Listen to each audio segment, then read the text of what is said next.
maksiat ataupun dosa, dan dikatakan orang yang fasik. Hasan Al-Basri menjelaskan orang yang melakukan dosa besar, contohnya dikatakan dia meninggalkan sembahyang, mati, dia masih lagi di dalam mukmin. Dengan alasan orang tersebut masih lagi percaya kepada Allah, percaya kepada malaikat, percaya kepada kitab, percaya kepada rasul, percaya kepada hari kemudian dan perkabaran, dan percaya pada qada dan qadar Allah. Hanya dia tidak bersembahyang, tapi masih di orang mukmin. Tetapi Wasil bin Atta kata, orang yang melakukan dosa besar sebelum dia bertobat tak kala mati, dia itu dihukumkan, dikatakan itu dia melakukan maksiat, dan juga dikatakan dia bukan mukmin, antara maksiat dengan bukan mukmin. Jadi di antara maksiat dengan mukmin, melakukan dosa dengan juga itu katakan bukan mukmin, adalah di antaranya adalah fasik. Orang fasik dihukumkan kekal dalam neraka, seperti mana itu kekalnya orang-orang kafir dalam neraka. Jadi itu yang persisihan pendapat antara itu Wasil bin Atta. Wasil bin Atta ini ialah orang yang warak, orang yang soleh, dan juga dikatakan orang yang kuat beramal dan juga beribadah. Itu sebabkan dia itu dikatakan dia menyisihkan diri dahulu. Ya, jadi saya suka nak juga mengulang kaji balik sebelum kita lanjutkan pengajian kita.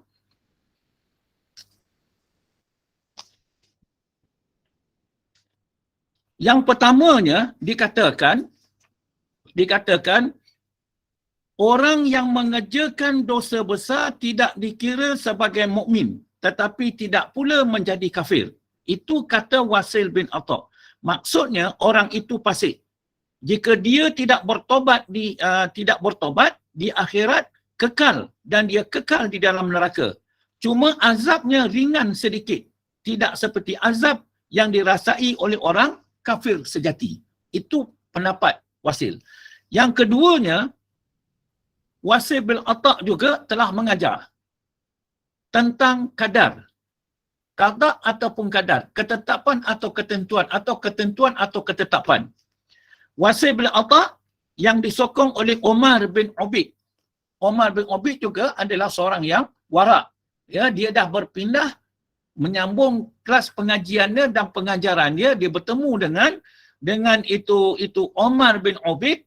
Jadi bersama-sama dan ulamanya mereka menghukumkan orang-orang Islam kafir, yakni segala kemahuan dan kehendak manusia terlepas dari kehendak Allah Taala. Yang kedua, ini yang kita nak kita fahami baik-baik. Segala kemahuan dan kehendak manusia, terlepas dari kehendak Allah Ta'ala. Maknanya manusia tu bebas, merdeka. Dia nak buat. Maksudnya bukan Allah Ta'ala yang menjadikan segala perbuatan makhluk, tetapi makhluk sendiri yang menjadikan dan menggerakkan segala perbuatan. Itu pegangan Wasil bin Atta. Jadi apa yang berlaku kita sekarang? Menurut daripada golongan aliran Mu'tazilah, ini adalah kesukaan kita sendiri. Tak ada kena-mengena dengan Allah Ta'ala. Itu pegangan dia. Itu pegangan Mu'tazilah. Jadi apabila kita tu bercakap, katakan inilah usaha ikhtiar aku sehingga aku berjaya tanpa dorongan daripada Allah SWT. Itu dia katakan aliran Mu'tazilah. Pemandangan kita ke, pendengaran kita ke, maknanya kita tu percaya dan yakin bahawa makhluk ni bebas untuk berbuat sesuatu. Kemudian Wasil bin Atta juga apabila manusia itu bebas berbuat sesuatu, barulah Allah Ta'ala, kalau kita berbuat baik, maka Allah Ta'ala bagi pahala. Apabila kita buat jahat, barulah mana kata dibagi dosa. Itulah pegangan ajaran daripada Wasil bin Atha dan juga Umar bin Ubaid. Ya, bersalahan dengan i'tiqad Ahlus Sunnah wal Jamaah. Satu. Kemudian tentang tauhid. Mu'tazilah menafikan dan meniadakan Allah Ta'ala itu bersifat. Ini kita kena teliti baik-baik. Mu'tazilah menafikan dan meniadakan ataupun menolak Allah Ta'ala itu bersifat. Maknanya Allah Ta'ala itu hanya zat saja. Dia tak ada bersifat. Tak ada bersifat. Maknanya dia memang tak kenal. Dia tak kenal Allah Ta'ala. Hanya dia tahu tentang Allah Ta'ala. Tahu dengan kenal berbeza. Itulah Wasil bin Atha. Ya. Mu'tazilah menafikan dan meniadakan Allah Ta'ala itu bersifat dengan sifat yang azali. Maknanya Allah Ta'ala tak ada bersifat daripada sifat yang azali. Sifat ilmu, sifat kudrat, hayat dan sebagainya. Allah Ta'ala tak ada sifat. Kecuali dia zat saja. Itu Mu'tazilah. Bukan Allah Ta'ala itu bersifat. Dia kata Allah Ta'ala juga bukan bersifat alimun. Allah Ta'ala tidak bersifat mengetahui. Maha mengetahui. Tidak bersifat maha berkuasa. Tidak bersifat maha hidup. Maha mendengar. Maha melihat dan sebagainya. Allah Ta'ala tak ada bersifat. Dia nafi. Dia menolak. Dia meniadakan. Hanya zat saja. Ya. Dengan zatnya. Dia kata. Bukan sifat-sifat ini keluar daripada zat Allah Ta'ala dan berdiri sendiri. Dia kata dia menafikan. Dia menafi dan juga dia menolak. Bukan sifat-sifat ini keluar dari zat Allah Ta'ala dan berdiri dengan sendiri. Jadi maksud dia mengambil mengambil faham dan pengajaran dia tetap menafikan Allah Ta'ala bersifat. Menurut mereka lagi, perbuatan yang mengatakan bahawa Allah Ta'ala itu mempunyai sifat-sifat yang qadim akan menunjukkan bahawa Allah Ta'ala itu berbilang-bilang. Apabila kita mengatakan satu-satu sifat itu qadim, contohnya sifat sami', qadim, mendengar. Jadi menunjukkan Tuhan itu berbilang. Menunjukkan Tuhan itu berbilang bersifat qadim. Satu Tuhan bersifat mendengar. Sifat melihat. Sifat berkata-kata. Makna berbilang-bilang. Itu sebabnya dia menolak Allah Ta'ala itu bersifat. Padahal Allah Ta'ala itu Maha Esa, dia kata. Maknanya Esa zat Allah Ta'ala. Tiada menyebutuinya baik daripada segi jurusan mana sekalipun, dia kata. Tak ada. Zat Allah Ta'ala. Maknanya dia menafikan perbuatan Allah Ta'ala, dia menafikan sifat Allah Ta'ala, dia menafikan asma Allah. Dan tidaklah zatnya itu banyak dan berbilang. Dia kata, dan zat tu hanya Allah Ta'ala tidak seperti sesuatu pun, dia kata. Tak ada seperti sesuatu pun. Allah Ta'ala tidak berjisim, tidak bersifat dan juga tidak berunsur dan juga tidak berjauhar, yakni atom. Tu ya, jauhar ni ada atom, benda yang halus. Bukan. Jadi dapatlah kita faham, maknanya dia menafikan, dia menolak Allah Ta'ala itu bersifat. Kedua, manusia itu bebas untuk melakukan perkara-perkara yang baikkah atau yang tidak baik. Maksudnya, segala perbuatan itu adalah datang daripada makhluk. Daripada kita sendiri. Kitalah yang memilih sama ada yang baik ataupun tidak baik. Jadi maksudnya kita ni bukan dalam genggaman Allah Ta'ala. Bukan di dalam kekuasaan Allah Ta'ala. Sebab dia dah tak percaya akan sifat. Jadi itu sebabnya fahaman dia bahawa katanya kita ni adalah bebas, merdeka. Baik. Ketika itu, dia belum lagi dikatakan dia terkeluar. Perkara yang dia menyebabkan dia keluar, kita sambung pada kelas pengajian kita. Ya, kita kelas. Baik. Menurut ajaran mazhab Mu'tazilah,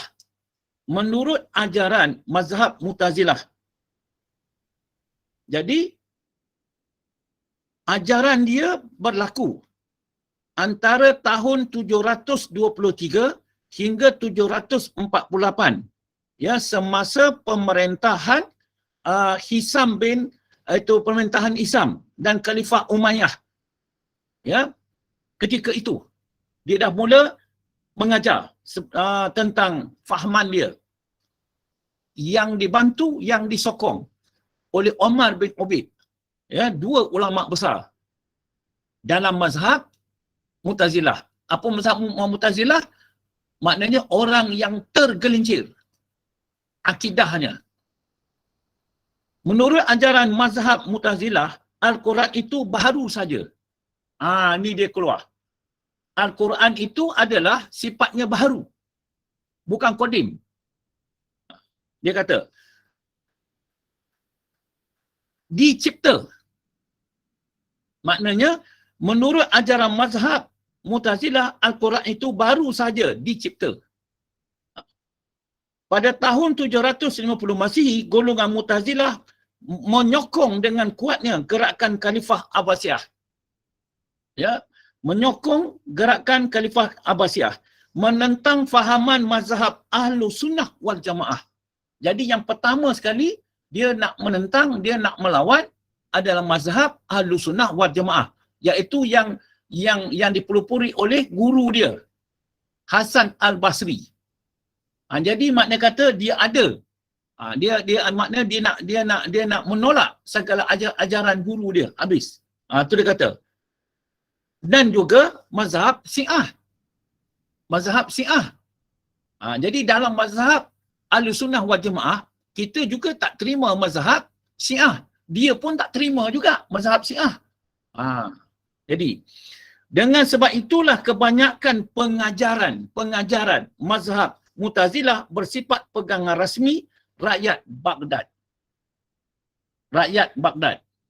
Mendapat sokongan besar daripada Khalifah Ma'mum yang merupakan satu keyakinan di negara itu dan menentang fahaman orang yang tidak mengikut mazhab Mu'tazilah. Disokong oleh pemerintah Khalifah. Khalifah apa? Khalifah Ma'mum di Baghdad. Tetapi apabila Khalifah Mutawakil memerintah di antara tahun 847 hingga 861 Masihi, fahaman mazhab Mu'tazilah dianggap sangat berbahaya. Lalu diarahkannya ulama-ulama mazhab Ahlussunnah wal Jamaah menentang fahaman mazhab Mu'tazilah. Itu maknanya kata usaha untuk nak menolak pegangan Wasil bin Atha dan Umar bin Ubaid, iaitu katakan mazhab yang tergelincir, yang keluar. Semasa bila? Semasa Khalifah Mutawakil, ya, memerintah dalam tahun 847 hingga 861. Yang semakin lama semakin berkurangan dan merosot, dan akhirnya pelan-pelan hilang pengaruhnya. Di mana? Di Baghdad. Dalam masa perkembangan mazhab Mu'tazilah, mazhab Mu'tazilah, boleh katakan seluruh tanah-tanah Arab ataupun Timur Tengah dah berpegangan Mu'tazilah ketika itu. Dalam masa perkembangan mazhab Mu'tazilah, mereka berjaya menubuhkan cawangannya tidak kurang dari 900 cawangan. 900 cawangan yang berasal dari pengikut-pengikut As'ari. Ini makna kata kalau kita catik perkara tu dalam pengikut Al-As'ari, iaitu antara tahun 874 hingga 935. Kalau kita ambil catik dan tahun tu, kita tahu. Di antara satu sama lainnya, terdapat beberapa fahaman yang berbeza-beza, sama ada mengenai hukum-hukum fiqh ataupun tauhid. Apa yang kita nak ambil pengajaran sekarang, iaitu fahaman dia, pengajaran dia Ya, yang pertama tentang dosa besar. Tentang dosa besar. Jadi, dalam mazhab Ahlus Sunnah wal Jamaah, kita tidak boleh menghukumkan kafir berdasarkan daripada Al-Quran dan juga Al-Hadis bahawa si fulan masih lagi orang mukmin. Kalau dia mati sebelum bertobat, maka dikirakan orang itu di dalam melakukan maksiat, dalam berdosa. Jadi, dia akan dihukum dengan sebab perbuatan maksiat dia saja.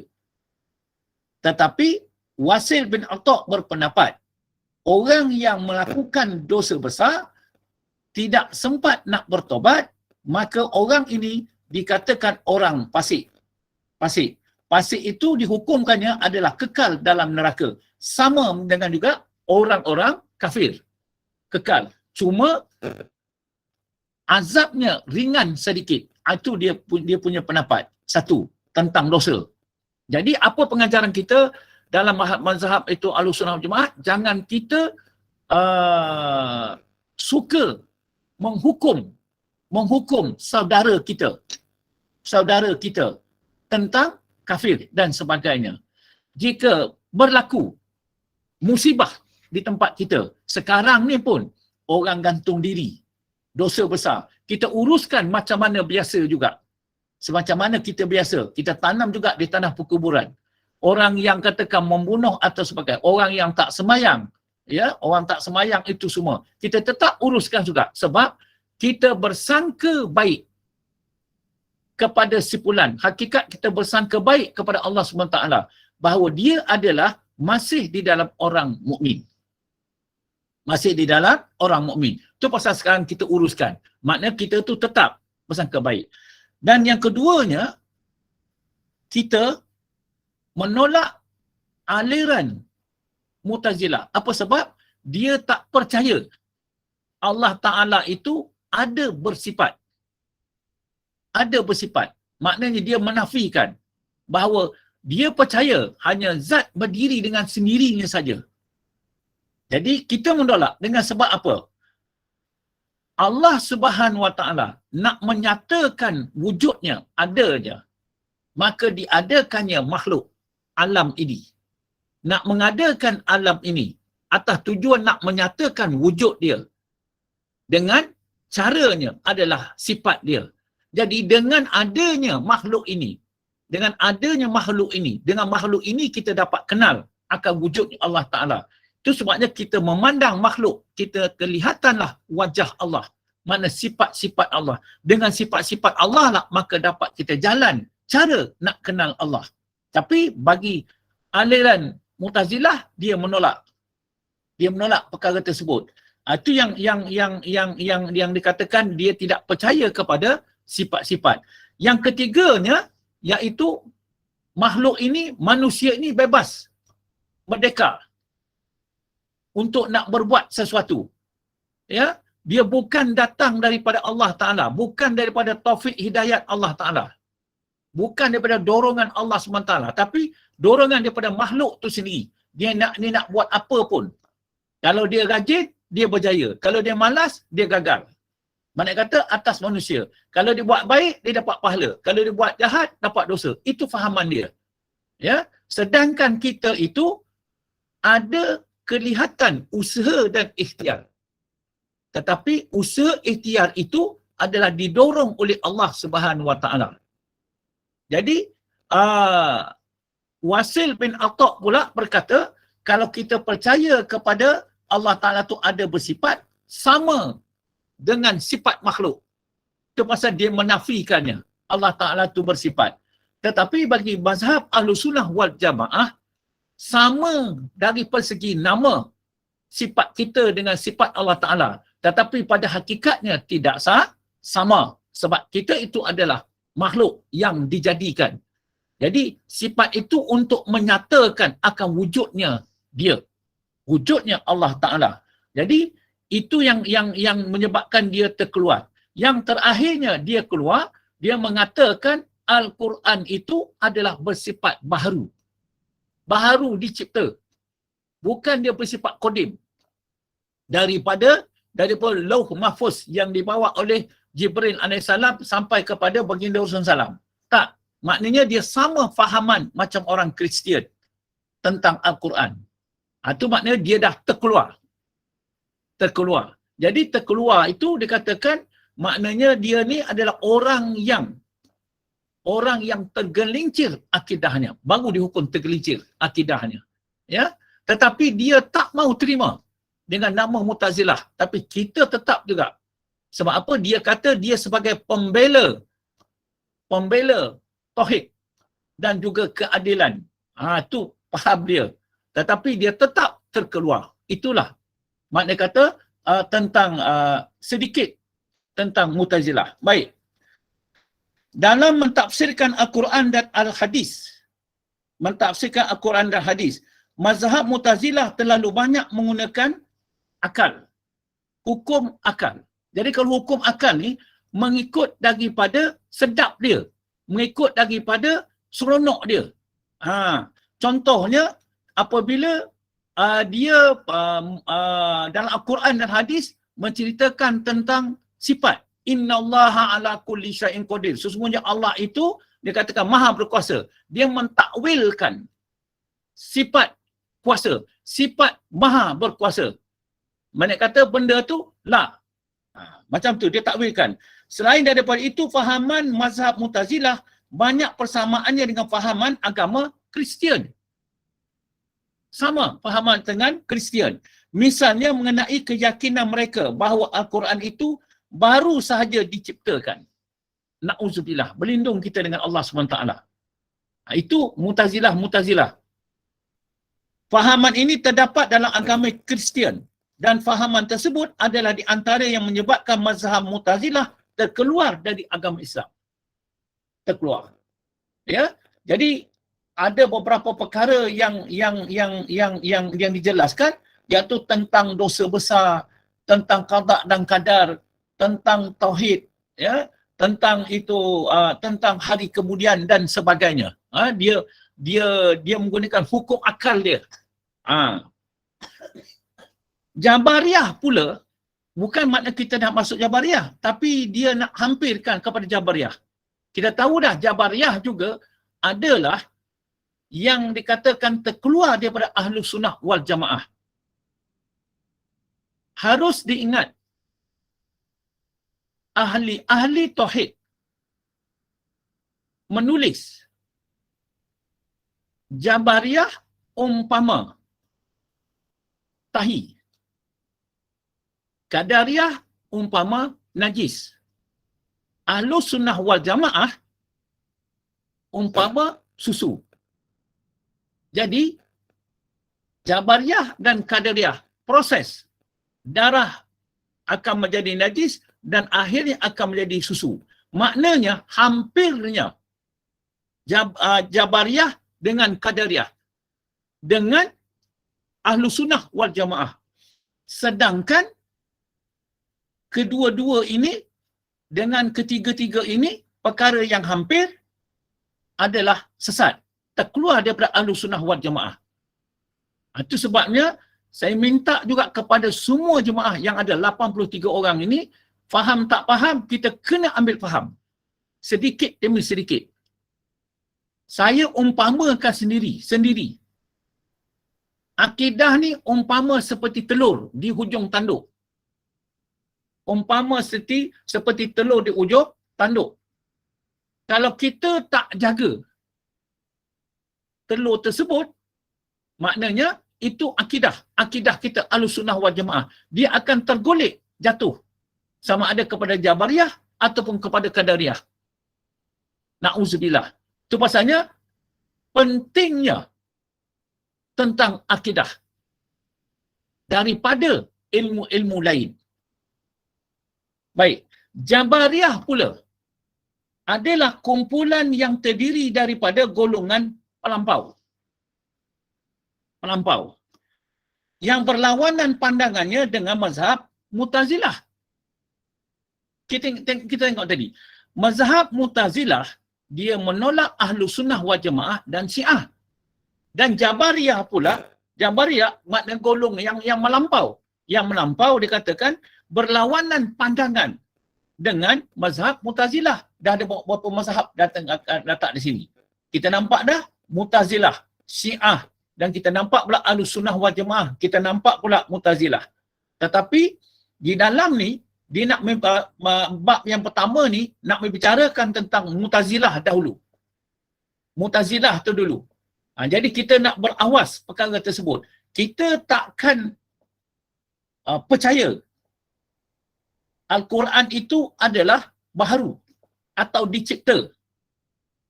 Ya, kita menolak. Dan kita pula tak percaya bahawasanya manusia ini adalah bebas berbuat sesuatu. Kita takkan percaya. Sebab kita ni di dalam genggaman Allah Subhanahu Wa Taala. Kita takkan percaya. Dan juga kita takkan percaya orang-orang Islam yang mati melakukan dosa besar, iaitu tak sempat nak bertobat. Bukan dikatakan dia orang kafir. Itu kita tak mengaku. Maknanya selain pada itu, itulah pegangan Mu'tazilah. Banyak lagi. Kemudian dia kata, Jabariyah pula adalah kumpulan yang terdiri daripada golongan pelampau yang perlawanan pandangannya dengan mazhab Mu'tazilah. Berlawanan pula. Apa yang berlawan tersebut? Golongan Jabariyah ini telah menafikan langsung usaha dan ikhtiar hamba. Kita tengok, Mu'tazilah dia percaya manusia itu ada usaha dan ikhtiar. Manusia itu ada usaha dan ikhtiar. Mu'tazilah percaya usaha dan ikhtiar itu adalah datang daripada manusia, tanpa kaitan datang daripada Allah Subhanahu Wa Taala yang menjadikan usaha ikhtiar manusia tersebut. Itu dikatakan Mu'tazilah. Tetapi yang Jabariyah pula, aliran Jabariyah pula katakan pelampau, yakni dikatakan dia menafikan, dia menolak atau menidakkan langsung usaha dan ikhtiar hamba. Tak ada. Kita tengok. Tak ada langsung. Kosong. Kalau kita duduk sekarang ni pun, ini bukan atas usaha ikhtiar kita. Itu pegangan dia. Pegangan dia. Tak ada langsung. Tak ada. Mana kata macam bulu ayam. Kalau ditiup oleh angin, nak ke sana lah. Nak ke sini lah. Tak? Kalau dia bawa kereta, depan tu longkang, masuk je lah ke dalam longkang tu. Tak ada usaha untuk nak mengelak. Sama ada batu depan ke, semua tidak ke. Cuma, Mu'tazilah ada usaha. Tapi usaha tu, aku yang menyelamatkan diri aku daripada masuk longkang. Bukan Allah Ta'ala selamatkan dia. Aku yang selamatkan. Pasal aku yang buat kereta tu, aku yang itu macam ini. Itu Mu'tazilah. Tapi, Jabariyah pula, tak ada semua tu. Kita wujud, kita ada. Pengikut-pengikut mazhab Jabariyah berpendapat, hamba tidak perlu melakukan kebajikan dengan mengharapkan pahala dan meninggalkan kejahatan kerana dosa. Seolah-olah Jabariyah ni, dia tak percayakan kepada Al-Quran. Dia tak percayakan kepada sunnah. Dia tak percayakan kepada hari akhirat. Dia tak percaya pada hari pembalasan. Dia tak percaya kepada neraka. Dia tak percaya kepada surga. Maknanya, lagi teruk, lagi pelampau. Maknanya dia tak percaya semua sekali. Itu dia kata, pengikut-pengikut mazhab Jabariyah ini tidak mahu menggunakan langsung akal fikiran. Kosong. Tak mau nak berfikir langsung. Terserahlah kepada Allah Ta'ala. Apa yang Allah Ta'ala nak buat pada aku, buatlah. Nak hidup-hiduplah, nak mati-matilah. Duduk je lah. Mana berserah diri. Tawakal aja lah kepada Allah Ta'ala. Jadi, pendek kata benda tu, kita ni tak ada apa pun satu pun. Nak makan-makan lah. Nak tidak-tidak lah. Macam tu. Maknanya, pengikut-pengikut mazhab Jabariyah tidak mahu menggunakan langsung akal fikiran yang dikurniakan Allah kepadanya. Kerana mereka menganggap bahawa semua usaha ikhtiar hamba itu akan tersia-sia belaka.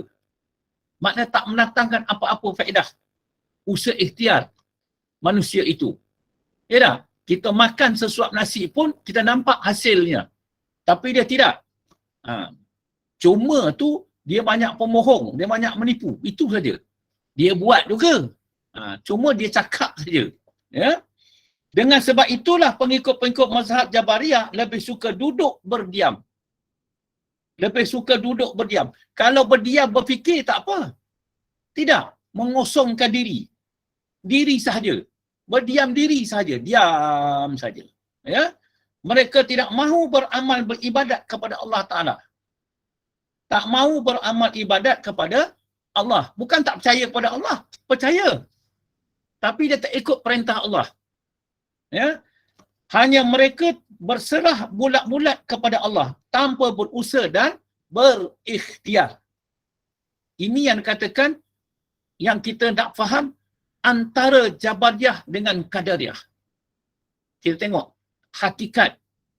Orang berpegang hakikat dengan orang berpegang syariat. Kita di tengah-tengah. Kalau berpegang kepada hakikat, hakikat semata-mata.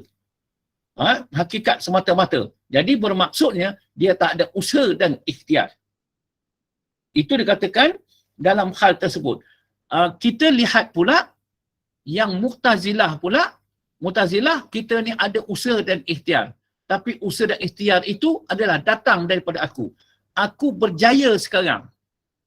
Hidup aku sekarang ni bahagia dengan sebab usaha ikhtiar aku. Maknanya daripada usaha ikhtiar aku. Daripada aku belajar daripada kecil sampai ke besar, keluar universiti, aku dapat sekolah ijazah, aku dapat kerja. Maknanya semua tu datang daripada usaha ikhtiar aku. Sehingga aku berjaya sekarang. Aku dapat beli aku dapat gaji besar, aku dapat beli rumah, aku dapat beli kereta Mercedes, aku dapat apa benda pun. Maknanya kenyataan tu dia nampak daripada usaha ikhtiar dia. Jadi Allah Ta'ala perkenankan. Maknanya tak ada langsung datang daripada Allah SWT. Tetapi kalau mazhab Jabariyah pula, dia tu berlepas tangan. Berdiam diri. Ya, berdiam. Fikir pun tak ada.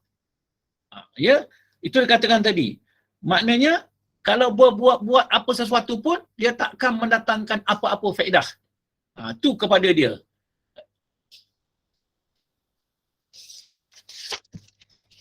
Apabila mereka melakukan dosa terhadap Allah, mereka berkata, kita adalah sebagai bulu dan ranting kayu saja. Kemana ditiup angin, di sanalah kita pergi. Dia kata, ya, apabila mereka melakukan dosa terhadap Allah, mereka berkata, kita adalah sebagai bulu. Bulu, diterangkan dia. Allah Ta'ala yang mentakdirkan aku melakukan dosa. Berdosalah aku. Macam tu. Dia berpegang. Bukan dia tak percaya. Allah Ta'ala menjadikan aku. Jadi, kalau orang ahlu sunnah wal jamaah, dia berfikir, kenapa Allah Ta'ala jadikan aku tak bersembahyang? Jadi, kalau orang tak bersembahyang, maknanya akan dibagi dosa. Akan dibagi dosa, akan masuk neraka. Itu kita fikir. Makna berfikirlah. Maknanya Allah Ta'ala nak masukkan aku dalam neraka. Kalau macam tu, aku kena bertobat dengan Allah Ta'ala. Jadi bertobat itulah maknanya digunakan pula pahala. Pahala tu mana akan dimasukkan ke dalam surga. Maka dia melakukan tobat.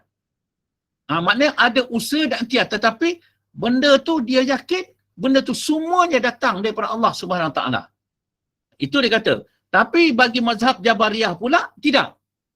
Ya, nak masuk neraka lah. Allah Ta'ala masukkan. Ya. Lepas tu, dia boleh cabar neraka pula. Kalau tidak, siapa pula nak masuk neraka tu? Maknanya, dia mencabar pula lagi. Baik. Kita adalah sebagai bulu dan ranting kayu sahaja. Dia kata, kemana dia tiup angin, di sanalah kita pergi. Maknanya dia pegang hakikat saja. Dia tak pegang syariat. Allah Ta'ala perintah kita bersembahyang? Tak. Allah Ta'ala perintah kita berpuasa? Tak. Semuanya tidak. Dengan erti kata lain, mereka menyerahkan segala untung nasibnya kepada Allah. Serah. Tanpa menjalankan usaha dan ikhtiar untuk mencapai kebahagiaan dan juga menolak daripada kecelakaan. Maknanya tanpa menolak, iaitu dikatakan daripada kecelakaan. Dia terima saja. Itu hakikat dia. 100%.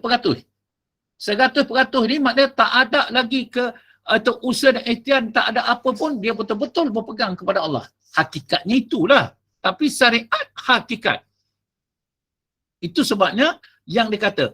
Dan kita pun juga percaya dalam Ahlus Sunnah wal Jamaah, Allah Ta'ala perintah kita pada syariatnya suruh berusaha dan berikhtiar. Tetapi jangan bersandarkan kepada usaha dan ikhtiar. Naklah kita bersandarkan kepada Allah. Itu hakikat dia. Ahlus Sunnah wal Jamaah. Ya. Jadi kalau kita nak faham secara lain, maknanya setiap amal ibadat kita percaya itu akidah, keyakinan. Kita bersandarkan kepada Allah. Itu hakikat. Tak boleh tidak. Namun kita percaya dan yakin, percaya juga. Ia telah katakan Allah Subhanahu Wa Taala melarang kita daripada bersandarkan kepada amal perbuatan kita. Maka naklah kita bersandarkan kepada Allah Subhanahu Wa Taala. Apa sebab? Allah Taala yang mengurniakan. Ya, baik. Saya harap semua jemaah dah bersedia untuk soalan-soalan. Tapi sekarang ni saya masuk lambat ni pukul 8.20. Ni dah pukul 9, nak 9.10. Baik. Saya sambung sikit. Etikad Jabariyah ini adalah suatu etikad yang sesat. Sesat. Jika Mu'tazilah dikatakan kafir, terkeluar. Sebab dia dah tak percaya kepada Al-Quran. Tapi, ya tak? Tetapi, dikatakan tadi, ini adalah satu etikad yang sesat dan bertentangan dengan nas Al-Quran. Bertentangan.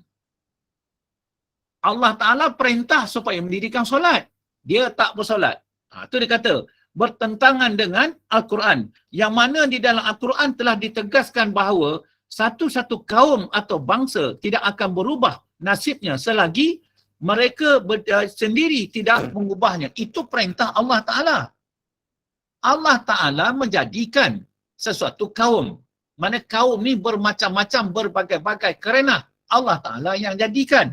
Tetapi Allah Ta'ala bagi kita akal, berfikir. Jadi agama tu terletak kepada akal, berfikir. Jadi itu dia kata, firman Allah Subhanahu Wa Ta'ala. A'udzubillahi minasyaitonirrajim.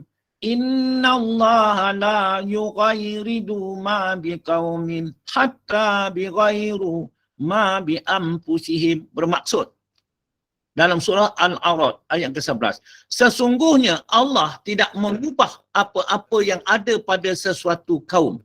Sesungguhnya Allah tidak mengubah apa-apa yang ada pada sesuatu kaum. Sehingga mereka mengubah apa yang ada pada diri mereka sendiri. Itu maknanya ada usaha dan ikhtiar. Kita nak mengubah hidup kita. Kalau hidup tu susah, berusaha, berikhtiarlah untuk kita nak mendapat kesenangan, kebahagiaan. Berusaha dan ikhtiar. Tetapi jangan lupa, jangan kita bersandarkan usaha dan ikhtiar kita. Kita tetap bersandarkan kepada Allah Subhanahu Wa Ta'ala. Allah Ta'ala pun dah jelas dalam ayat ni. Allah Ta'ala suruh kita berusaha dan ikhtiar. Apa maksud dia? Didorong oleh Allah Subhanahu Wa Ta'ala. Itu faham dia daripada Ahlus Sunnah wal Jamaah. Firman Allah Ta'ala ini memberi erti seseorang hamba yang mengharapkan nasib yang baik, perlulah mereka menjalankan usaha ikhtiarnya. Kalau tidak berbuat demikian, sudah pasti mereka tidak akan mencapai segala apa yang dicita-citakan. Itu yang katakan ada usaha dan ikhtiar. Cuma jangan kita meninggalkan iktikad kita. Iktikad kita apa? Tiap sesuatu itu datang daripada Allah Subhanahu Wa Ta'ala. Dikurnia oleh Allah Subhanahu Wa Ta'ala. Jadi, itu sebabnya kalau kita juga berniat. Aku nak berniat. Berniat untuk nak mengerjakan ibadat umrah. Contohnya. Niat tersebut adalah keinginan. Keinginan adalah kehendak. Kehendak atau keinginan tersebut, itulah niat tersebut. Yang dikurniakan oleh Allah Subhanahu Wa Ta'ala. Jadi kita berbuat untuk mengerjakan ibadat umrah. Maknanya dia datang daripada Allah Subhanahu Wa Ta'ala. Lahirnya kelihatan kita berusaha untuk mengerjakan ibadat umrah. Tetapi hakikatnya benda tu dikehendaki Allah. Jadi insya-Allah saya dah mengambil masa untuk kelas yang satu lagi, sisi yang kedua. Jadi kita masih juga di dalam tajuk dikatakan akidah yang batil. Jadi saya harapkan kepada semua jemaah sebelum saya mengundur diri, pertama dapat menyediakan beberapa soalan dan pertanyaan berhubung tentang amalan kita. Bukan sahaja amalan orang, tetapi amalan kita. Adakah kita itu berbetulan dengan Ahlus Sunnah wal Jamaah ataupun kita tergelincir ke dalam aliran Mu'tazilah ataupun Jabariyah. Ya, jadi kita tak bicarakan lagi tentang aliran Syiah. Sebab benda ni hampir sama. Ya, kalau Mu'tazilah kita ni ada usaha dan ikhtiar. Tak ada kena-mengena dengan Allah Ta'ala. Kalau Jabariyah, kita ini tak ada usaha dan ikhtiar. Kosong sahaja. Jadi kita dah tahu dah, kalau Qadariyah pula, Allah Ta'ala pula bagi dia kuasa. Mana dengan kuasa itu pula, kita dapat berusaha dan berikhtiar. Cuma fahaman-fahaman tersebut. Tapi di dalam perbuatan harian kita, kita lihat. Jadi kita timbulkan persoalan. Supaya kita tu terlepas daripada penyakit-penyakit tentang akidah tersebut. Itu yang saya katakan, akidah kita itu banyak kata amat penting kita jaga, kita pelihara dan sebagainya. Dengan jalan kita duduk mengaji. Wallahu a'lam. Jadi setakat ini saja pada malam ini, saya mengundur diri. Wabillahi taufiq wal hidayah. Assalamualaikum warahmatullahi wabarakatuh. Saya mohon maaf sekali lagi atas kekurangan saya. InsyaAllah. Saya serahkan kepada pengurusi.